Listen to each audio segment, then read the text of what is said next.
Najat Vallaud-Belkacem tentera-t-elle sa chance à l'élection présidentielle de 2022 ?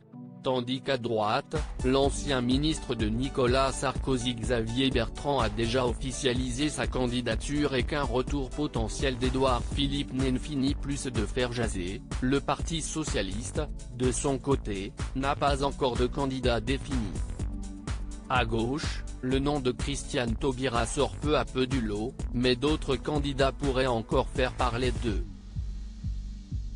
Qu'en est-il de Najat Vallaud-Belkacem ? Candidate socialiste à la présidence de la région Auvergne-Rhône-Alpes, l'ex-ministre de François Hollande s'est confié aux Parisiens quant à la perspective de se présenter en 2022. Et sa réponse est catégorique, non, a simplement répondu la socialiste, visiblement sûre de son choix.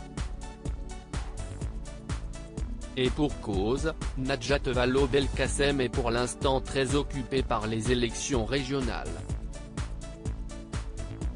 Opposée à Laurent Wauquiez, LR, en Auvergne-Rhône-Alpes, la candidate de gauche entend changer la politique régionale en priorisant la jeunesse et l'écologie. Depuis 2015, Laurent Wauquiez construit une politique antisociale, sans pilotage économique ni aménagement du territoire. Une politique de clivage permanent qui empêche de préparer les grandes transitions écologiques à venir, soutient-elle auprès de nos confrères du Parisien. Je veux une ambition historique pour cette génération Covid en écartant ainsi la présidentielle et se concentrant sur les régionales, Najat Vallaud-Belkacem souligne vouloir se consacrer à la génération Covid à l'échelle régionale. Je veux proposer un nouveau contrat social pour la jeunesse, explique-t-elle. À travers une société foncière régionale, on construira pour les jeunes des habitations de haute qualité environnementale comprenant des espaces de coworking. J'aiderai les jeunes travailleurs modestes à accéder à la propriété.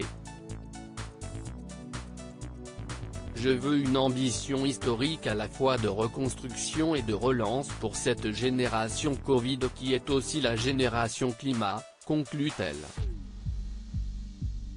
Pour l'heure, dans les sondages, la candidate socialiste est toujours largement devancée par le président sortant. Des chiffres qui ne freinent pas ses ambitions régionales, preuve que Najat Vallaud-Belkacem n'a pas la tête à la présidentielle. Je siégerai dans l'opposition et je continuerai à faire avancer les dossiers auxquels je crois, affirme-t-elle.